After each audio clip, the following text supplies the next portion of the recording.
Next up, we have a panel session looking at creative ways to grow, innovating in user acquisition and retention. And I'm going to bring in the moderator for the panel, our good friend Oscar. Are you there, Mr. Clark?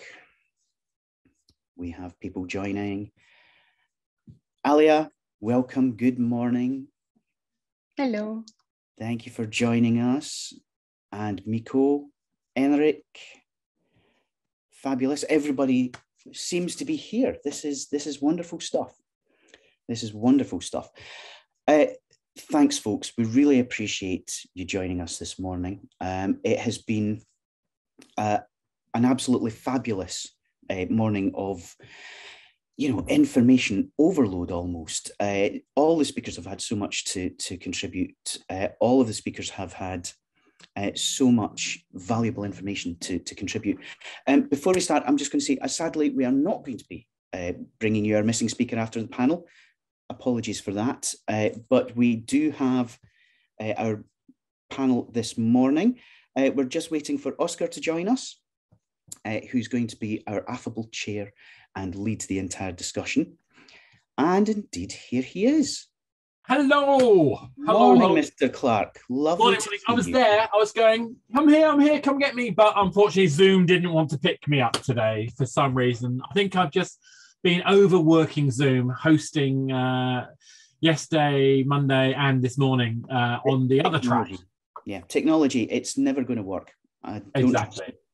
All good stuff. And thank you very much, Brian. I am going to step back and leave you to it, Mr. Clark. Folks, enjoy yourselves. I will speak to you towards the end. Great. Guys, lovely to see you. We have lots to talk about, as I know you know, because I sent over a whole bunch of fun questions for you. We'll see how the conversation flows through. Obviously, this is all about creative ways to grow. So in particular, using smart techniques for user acquisition and, importantly, retention. So let's kick off by introducing ourselves to the audience. In particular, if you could just focus a little bit about what your role and experience is related to either acquisition or retention or both. Alia, do you want to kick off and tell us all about yourself? Sure. Hi, everyone. So I'm Alia, Senior UA Manager at Wooga for 2.5 years now. So Wooga is a Playtika game studio based in Berlin, and we are specialized in casual story-driven games. And before that, I was also in the UA role in the gaming industry, but for a PC and console game publisher.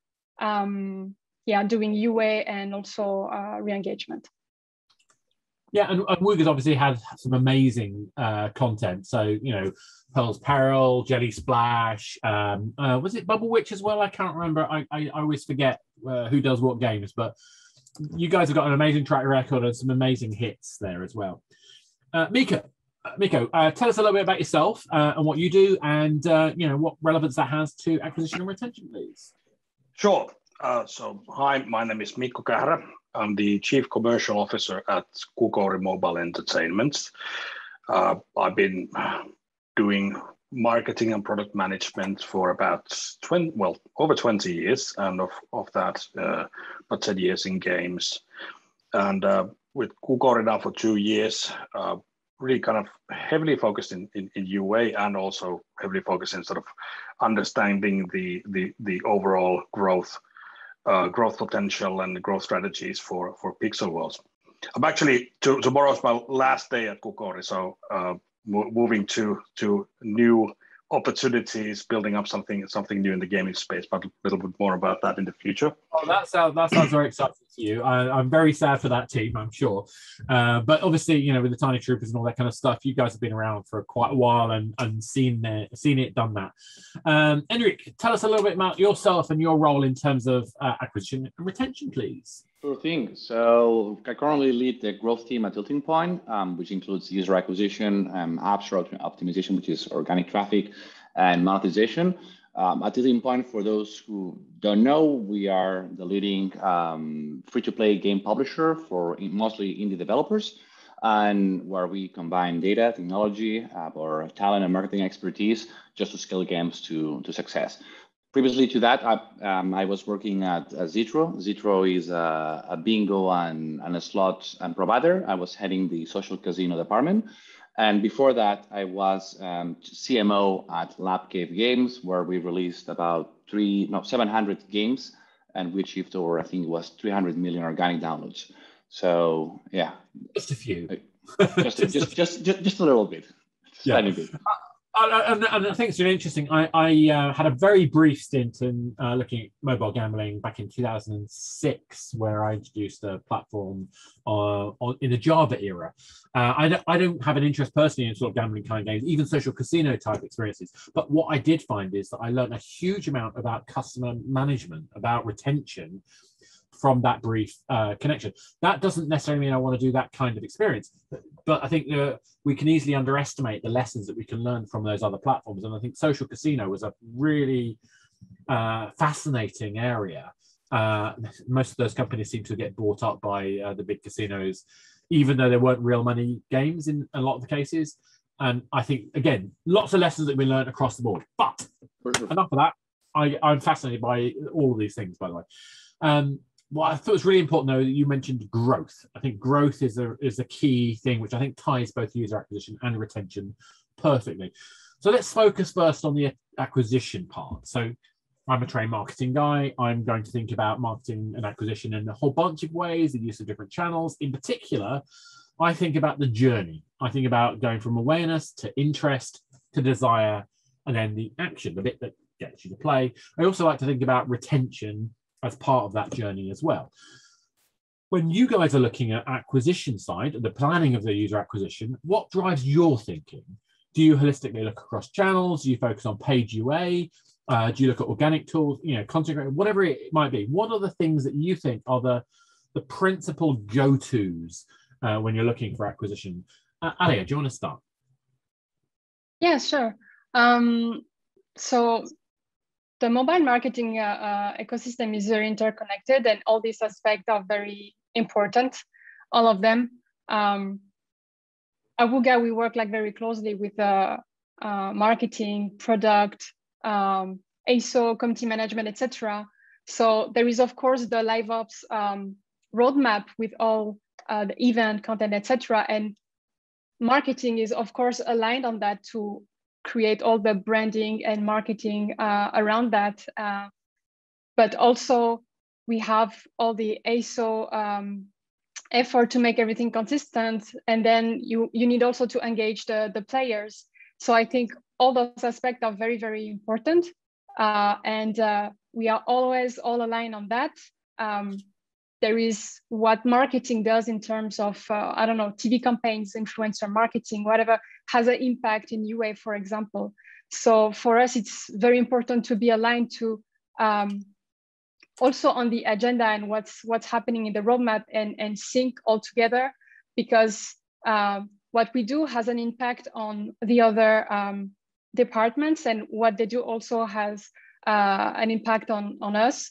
For paid UA, just an example, when marketing is doing a TV campaign, we see the numbers, like all the, especially on the search networks as Google or Apple search, we see a massive organic uplift at lower cost, etc. So for us, it also means a good opportunity for scale. So we always keeping track what's happening. We're not in our UA world looking only at UA, but we look at everything that's happening around, because there is always an opportunity for user acquisition, but also retention.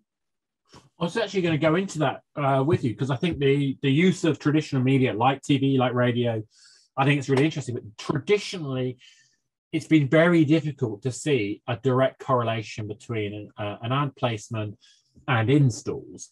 And from what you're saying, it seems like you're using the kind of rate of change of search activity as your indicator.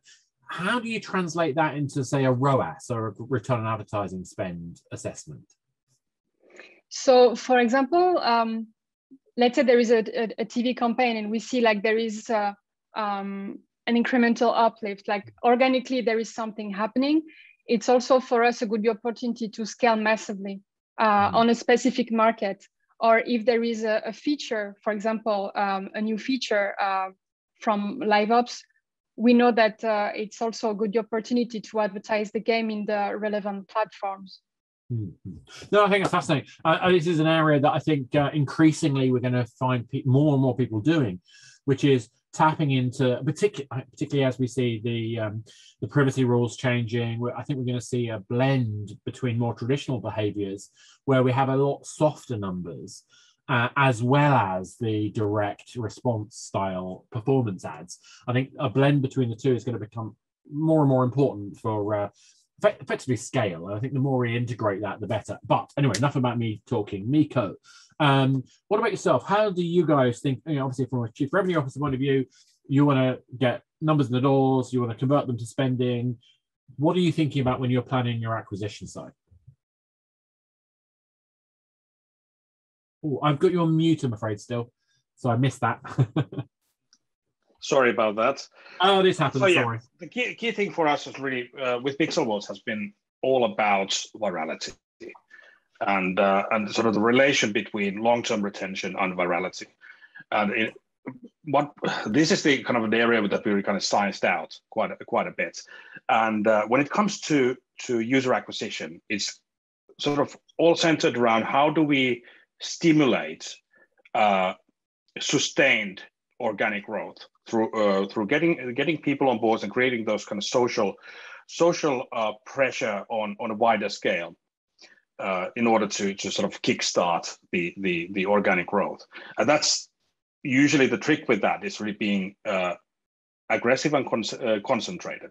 So we understand the core market, we understand how to reach them, especially with influencer marketing, which our core audience of Gen Z and younger are really kind of heavily influenced. So it's kind of we do this kind of bombardment level acquisition campaigns when we create a lot of buzz in a given market, and basically that helps us to sort of ignite this machine of virality. And the trick with that also is that once we see this effect when people actually, it's word of mouth. People get their friends to play. People also keep their friends playing. So it's that tactic not only makes our acquisition process much more efficient, it also increases in long term. It increases our retention. No, that makes sense. When you say organic, when you say viral, I'd be interested to dig a little bit deeper into what you mean by those terms, because there are a couple of variations of that. So obviously, one of the issues with virality historically, back in the old Facebook social game era, was that we got into this quite toxic situation where people were exchanging in-game items for their friends. Essentially, I will give my mates on my Facebook connection to the company if they give me a few extra wood for my game. I don't think that's what you mean, though, is it? No, that's not. One of the aspects with Pixelwatch is that we are very heavily community driven, and if we would pull anything like that off, or try to pull anything like that off, we would get a backlash from the community and then kind of destroy whatever we're trying to achieve. So we need to be fair and very transparent. And the game itself and its features and how you play together with your friends, that should be enough. And it so far has been enough for you to motivate your friends to join in. And that's the virality. It's real. No, exactly. I think it's really the key. There's a language that I'm starting to use to describe that, which is like it's more about the network effect than the virality. Now, that's only because I'm old and people still remember Facebook when I talk to them. But the key thing for me is this idea that it's a bit like a World of Warcraft raid. This is the most extreme version of it. If I don't turn up on Wednesday for my guild, I've let them down. And that sense of the game, that other people empower my gaming experience to be better, to me is what leads to the best kind of virality, because we're not just showing you this game exists, we're showing you why we care about the experience. Does that make sense? That makes absolutely sense, and that's basically the driver there. It's not necessarily from a negative point of view that you're obliged to do something because there's peer pressure. It's more like it's a common hobby that you share with your friends. Yeah. And most of the times you don't necessarily even do sort of any quests or anything like that. Just hang out. Yeah, and I think that's a really good point. I think there's definitely there's a sort of band of experience, there's a sort of spectrum of experience which can be really positive and social and lead to what we call virality, what we call organic growth, and that kind of awareness and engagement and bonding is a really key part of what I think games in general. So, Enric, for you, what are you guys thinking of? I mean, you specifically mentioned growth. As well, I mentioned I like that term, but when we're specifically talking about the acquisition part, what's driving your thinking? So it has been my focus for the last 2 months at Tilting Point, actually. Just make sure that we holistically look across all channels and how each other complements the other one. So just to give you an example, it doesn't make any sense to drive huge amounts of paid user acquisition campaigns if you have not worked first on how your App Store page looks like, that it might be the icon, could be the screens. Have you done a simple A/B test on those assets? It's we're nodding and agreeing, but you will be surprised on how many developers we are in talks with that they never even bother to do one, yet they have been spending a good chunk of their budget on doing UA, whereas A/B testing is just for free. So obviously, doing that conversion rate optimization on the App Store page, that's a direct benefit on your UA campaigns. We have talked about influencer marketing as well, and it's something that we do as well at Tilting Point. But I think that's my personal opinion. We need to be a bit careful when we're driving these influencer campaigns. One is for the tracking, which might be cumbersome on some instances, but as well that if we are partnering with a well-known influencer that can drive massive amounts of an audience to one of our App Store pages, this could be seen as a bad indicator to the App Store Google Play if not all of these or not many of these visits become a download.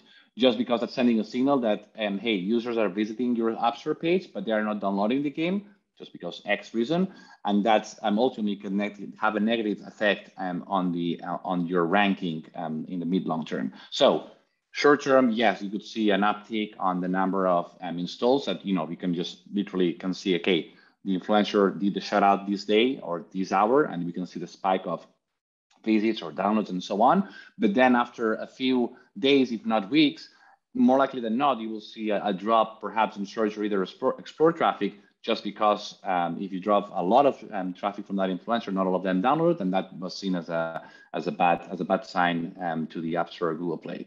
But yes, other than that, I think we all need to make the effort to, always until the point we're doing the effort to just making account for the different sources of traffic that we have in different departments that we have under the growth team, and just make sure that each one of them work alongside each other. Easier said than done. Yeah, no, totally. It's interesting because I'm not doing a lot of A/B tests before a game is live myself, but that's because I'm integrating my development cycle into specific acquisition points and optimizing. So it is kind of an A/B test, but it's staggered across all the different stages of, the day 1, day 3, day 7, day 14 stages. So I've got plenty of time to optimize, and I'd rather spend as little as possible. But that's my particular approach. Don't necessarily do what I say, folks. But I think you're absolutely right. Thinking about what you're doing, optimizing, making sure the friction between each of those stages is as low as possible so that we get the best result. Because why spend huge amounts of money on a campaign where you haven't made sure that the copy works, you haven't made sure that the art works, you haven't made sure that the concept is described correctly, you don't have an audience that's already prepped and warmed. Again, I think that comes back to this idea of creating awareness first, then interest, then desire, and then a call to action. So I think that all makes sense to me anyway. All right, so let's move on to the next question. So what role does design of the game itself play into your thinking when it comes to acquisition? Or is it just the game itself is just the framework for the creative? Or should there be UA focus elements built into the core design? Alia, do you have any views on that? That's a good question. I think game design plays a big role, especially in user acquisition efforts. At Wooga, we really make quality games.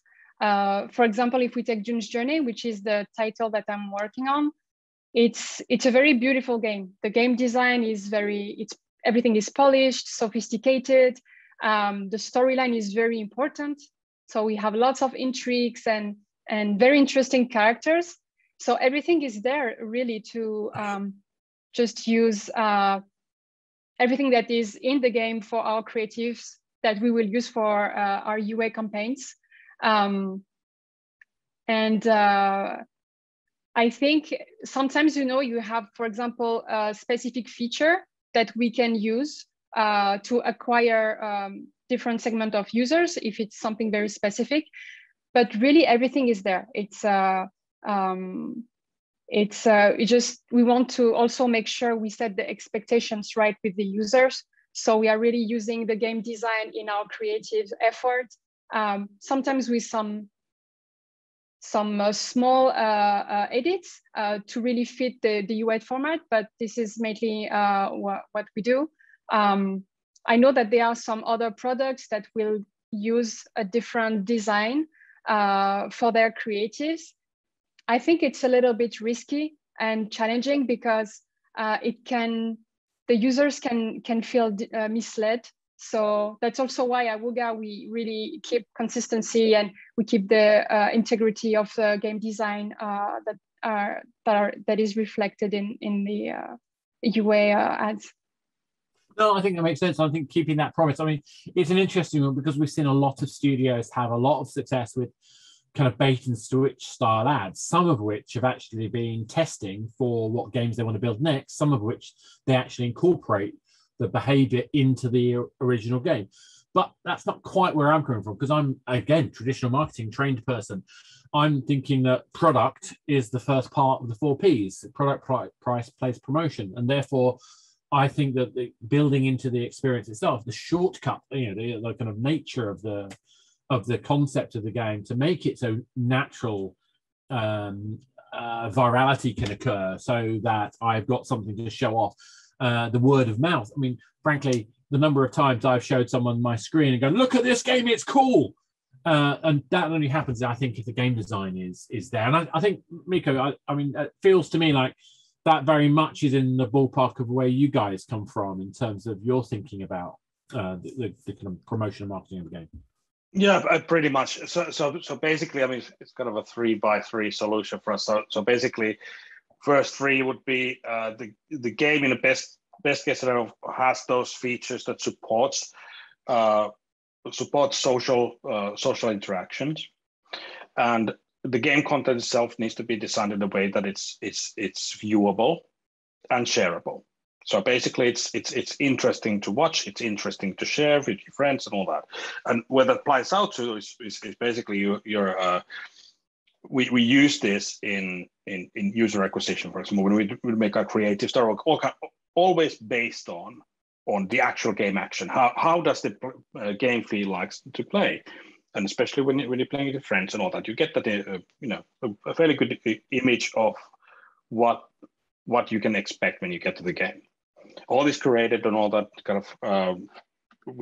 Our community manager Jaakko is basically has put his face on every creative that we have, and him explaining and motivating the players to join in, and not only in UA but also in retargeting. And then it's the same thing applies to influencer marketing. So we are able to provide the creators compelling, interesting material that they can either create themselves and just go into the game and film whatever they want to do, or we can share some clips and something like that will be interesting for their audience.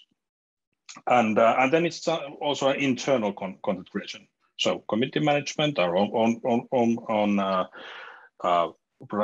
productions on YouTube and stuff like that. So it's just that's a way for us to keep the game fresh and always evolving and keeping everybody on board. So it has having these kind of strong social features for virality, strong shareability, and strong viewability is adds up to a easily scalable game. I love the fact you talk about your community manager being an integral part of how you communicate things. I mean, we know this is an incredibly effective thing because it's about authenticity. It's about personalizing, it's putting a face to the game. And you just have to look at Fall Guys and Oliver Hindle and his role in kind of building up that brand identity. That you can see how important that can be for any studio. They don't have to be EA. If you can have an authentic voice that connects the player to the game and feel like they're not friend, that's too strong a word, but that there's an emotional connection there. I think that's really powerful. So Enric, from your guys' point of view, how do you think about this? I think Alia mentioned a quite interesting point, which is those ads that do not represent at all the game design itself, to the point where some of these developers were forced to include some of these mini games, or include those game mechanics from the ad within the game, so the user wasn't feel like betrayed from. Yeah, maybe I was being a bit generous when I said that they chose to. They chose to, sure. Yeah. I think you were indeed. But my point being that this might be a valid strategy. Like if it's being done, it's for a reason. It's because it's driving conversions. And I bet that, I know it's for a fact that it's a low CPI. And ultimately, if you have a good game under that ad, despite being an ad that doesn't reflect your game and your gameplay, if it's a good game, people are going to still, most of them are going to still try it and play it. And then perhaps even forget that they just click or download that app on the first instance, because it was referring to a different mini game or a game that has nothing to do with it. That being said, my opinion will be to try to stay as close as possible to your game design or your core loop, and try to make sure that the audience that you are reaching out has a good understanding in a short period of time, which is the app, might be 5 seconds, 10 seconds, 30 seconds at most, on what your game is about. You can use 3D cinematics, you can have like gameplay, you could have, as Mikko mentioned, the customer people being like the face of these ads, which can make more like a loyal type of engagement with your audience. All of these are valid strategies. Here it's just a matter of trying which one works best for you or your type of game, and just make sure that you acknowledge as well what are the pros and cons of each one of these approaches. Yeah, I think it all makes sense. I mean, for me, I feel like there's real opportunity for innovative developers to think about their game itself as a channel for marketing. And that means the in-game messaging, but it also means the actual gameplay. What about that gameplay becomes intrinsically shareable, exciting, and interesting, so that you can build up that look at this, look at me, Ma, kind of moment in the game. I think those things are really useful. But if we go too far in that, we break and compromise the gameplay. So it's always going to be a tension. I think that's great stuff. So let's move on from acquisition for a moment, and let's look at the other side of the thing. And I think this is where, again, game design does have a play, but I'm a designer, so I'm going to say that. I think that retention is the key driver to revenue. I think that's the most impactful element. I think it's important to get more players, but if you can get more players doing more things more often and for longer, that is scale. But then that's our motive, as a company, Fundamentally Games. That's why we do living games.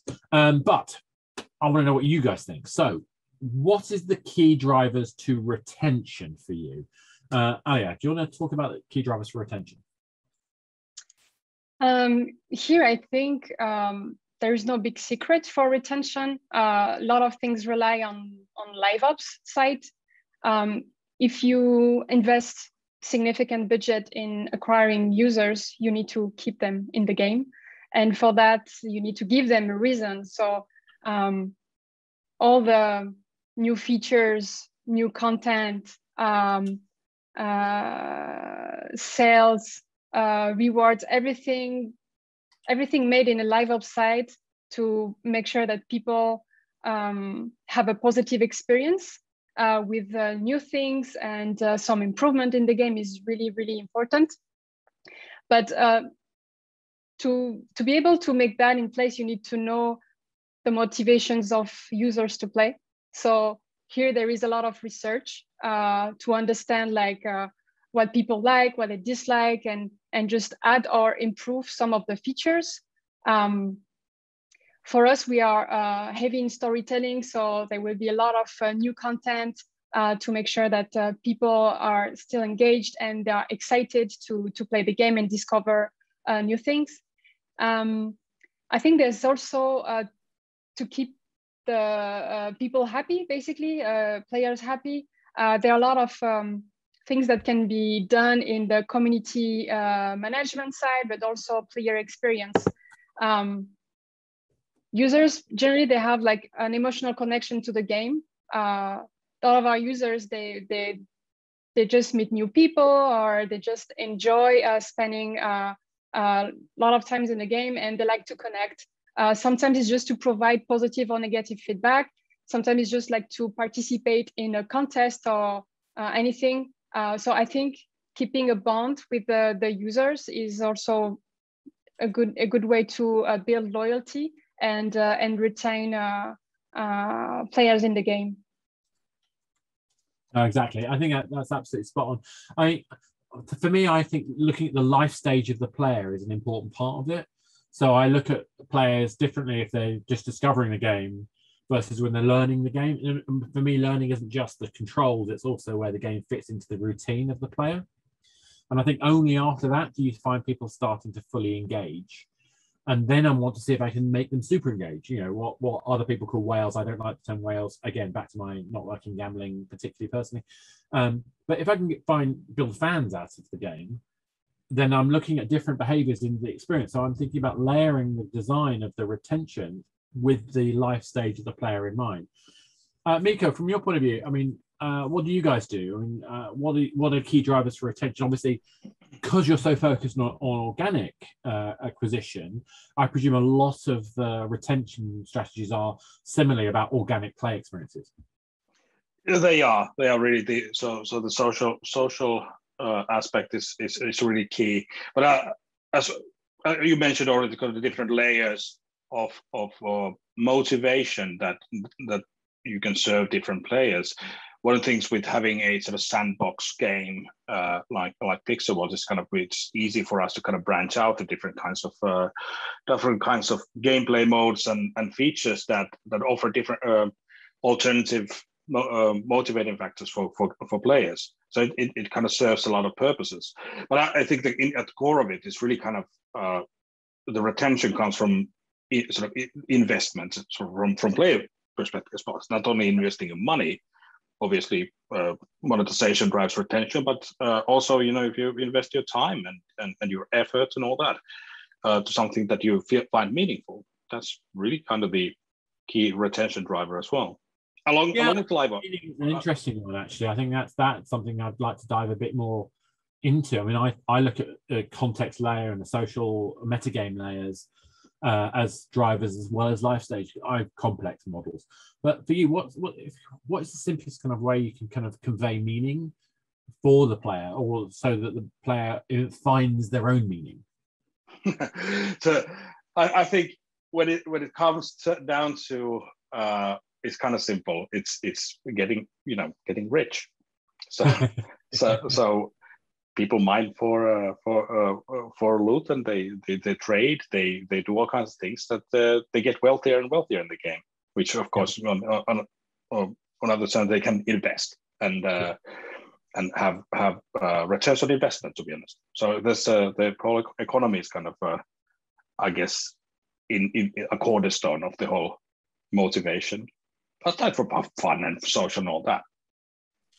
No, I think I mean, I think it does vary per game, but I think, yeah, you're right. It's like each game has its inherent sense of purpose and progression. It has hopefully a sense of unfinished business, and that combination of the anticipation of what you're going to get and the sense that there's still more to do will be a core kind of element to that. So, Enric, from your point of view, I mean, obviously growth equals new people in, people you keep. How do you look at retention, and what are the key drivers for it for you guys? the FU, the first time user experience, as many users were dropped into the game, if the experience is crap, the first time user experience, they don't know how to play the game, tutorial doesn't work, or even the game just like it crashes. So you have like non-responsive. Doesn't matter how much budget you have, doesn't matter how many influencers you send, doesn't matter what you're doing organic, it's not going to work. Period. So you screw that up, you screw the game.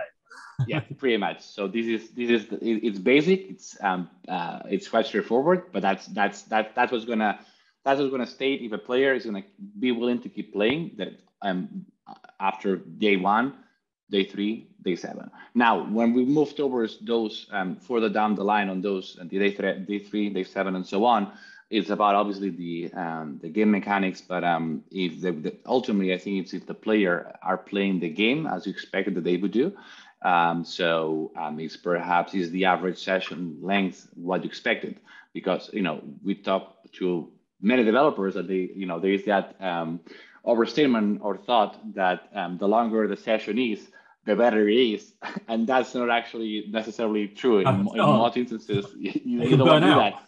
But that's the thing. But most of us like, oh, my players love the game because they play at least an hour a day. Is that the behavior that you were going after when you have the game mechanic and loop and so on? If the answer is yes, well then congratulations. But probably on a mobile game, that's perhaps even too long. So I will definitely keep that in mind. And ultimately, we mentioned that before, I think it was Alia, on having live ops and having new content relevant to the player. So after they've done the first time user experience, they're retained, they kind of like the game.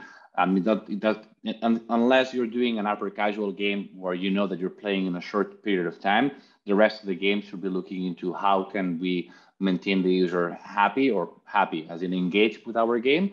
And that goes, the easiest quote unquote route is doing the live ops, which might be new content or specific missions or updates, things that make the player feel that the game is much alive, and it gives them a sense or a purpose or a rationale on why they want to check on the game again. It happens to me more often than not that I keep constantly opening the game to see what else is going on, and whether I have any new updates or any new offer or anything relevant that could give me an edge against others. But that's me as a player. So we need to understand as well your target audience and what motivates and drives your most engaged players, and try to give them more of that. Yeah, no, I love the fact that you talked about the FTUE at the beginning, because first time user experience, because whenever I've been called in as a consultant to try and fix a game, 90% of the time it's because their FTUE is screwed, and you can't always fix it. Perfectly great games, when you got into them, just don't communicate. And I've screwed this up myself. A number of times I've made games and I haven't got the first time experience right. It is so important to get that first moment right. But at the same time, if you don't think about the longevity, you don't think about the long-term retention, you're going to struggle. We're almost out of time. So I'm just going to ask you one last thing, which is, what's the one piece of advice that you would give to the audience to think about when it comes to retention and acquisition, and how you can get the best benefit? What's the one thing that you think that the audience should take away from them? So Alia, do you want to give us a comment on that? Here I would say working on UA and acquisition and retention strategy in parallel at the same time, because you're not running acquisition campaigns once a month, but it's every day. You're feeding the game with new users. So I think here it's like really important to have a strategy that combines both aspects to make sure that people who are newly in the game are happy, and depending on the life cycle of the game also, and where people are in the game, that they are still also engaged and happy, and feed the game with new things. But it's also being a bit more creative in the way that we are doing UA, but using retention insights, because the more we work on retention, the more we know about what is appealing to users, what is not, and we can also explore different features or just anything that is interesting in retention. We know that probably that might be also interesting for acquisition, and we also increase the chances to keep those users in the game. No, I agree. I think this idea that the job we've got in the marketing and acquisition stage is to communicate the promise of the game. So when they land, they get through the first time user experience because they know what they're looking forward to. They got their eye on the prize. They know what's coming that's going to make it worthwhile getting through that, as Enric mentioned, that painful first time process. Mikko, for yourself, what's that one thing you'd like to share for this kind of balance between acquisition and retention? Well, yeah, okay. This might be a little bit challenging, but understand your core audience and their motivations, and then get their friends to play the game and bring them on board. I like that. I think that's actually, so one thing I often say is you don't have to think, we're in a world now where we don't just think about our player as an audience. We've got to think about our player's audience. Yeah, we could say that the minimum, the smallest unit is a group of friends. Yeah, no, I think that's absolutely right. I think getting that balance where you're not just thinking about one person, you're thinking about the group, I think really nails it for me, about, you know, because that so intrinsically ties into retention as well. Enric, what about yourself? What's that one piece of thought you'd like to share? I'm piggyback on a question that I've seen on the panel, and it's about using communities such as Reddit or Discord. Don't ask me what podcast it was. It was last week. I was listening to it, and one of the members was stating that their Discord channel was a great source of information. It was like their own panel, their own focus panel, 24/7 for free. So we cannot underestimate the use of these channels. I think, and in fact, if it happens more often than not that a developer thinks about, oh, I need to build, so that means I need to build a Facebook page, an Instagram page, a Twitter, and so on. No, just focus on one and be really good at it. And in fact, in Discord, it's really useful because you can have it there, and it's an easy way to interact with your most loyal players, and you can get as well more insights on what they like, what they dislike, what they expect, or what they hope to see next. And this can become not, you don't have to follow all their advices or suggestions, but it can be a nice way to have perhaps an idea on the roadmap on what your player base is looking forward to, and therefore just trying to adapt a little bit that next design or iterations or updates towards their liking. I think that makes a lot of sense. I mean, the only caveat I'd suggest is I'm with you in Discord. I think Discord's fantastic. What never used to be a fan, but increasingly it's become a pivotal thing. But I think what Discord is good at is that contained community, like you said, that kind of on-tap focus group. I do think that it's worth having a broadcast social platform as well, because Discord is not a broadcast. For sure. And for sure. And if you're doing any sort of UA campaign, like you're likely to use Facebook and network, you're required to have a page, and then you're going to get likes and fans for your page as well. But I wouldn't.